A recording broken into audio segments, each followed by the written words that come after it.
Day 3, or January the 3rd. Is it worth just one more try? Our thought today is rooted in Genesis chapter 6, verse 6.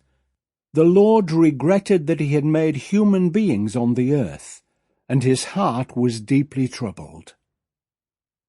First, the big picture surrounding this verse. One of the most famous accounts in the whole Bible comes next. God tells Noah to build an ark or a boat.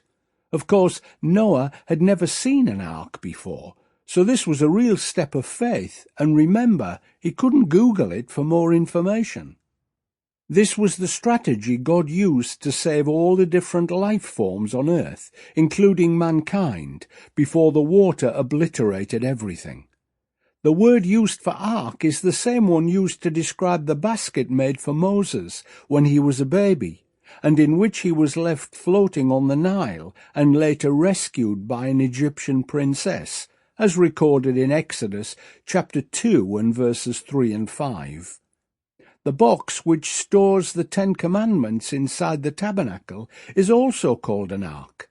When the flood finally recedes, the ark is deposited on Mount Ararat in present-day Turkey, and the family of Noah resume their lives, thanks to their gracious God.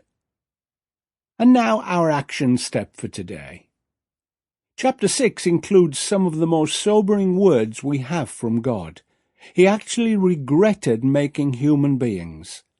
I have to admit there are many projects I have started which have not worked out well, but I'm surprised that God had the same experience. The problem was, God gave humans free will, and they chose to ignore his advice and deliberately went their own way. However, God was so committed to us that he decided to give us a second chance, and that is where the Ark of Noah comes in. The issue is not do we have any failures or disappointments in our lives, but what are we going to do about them?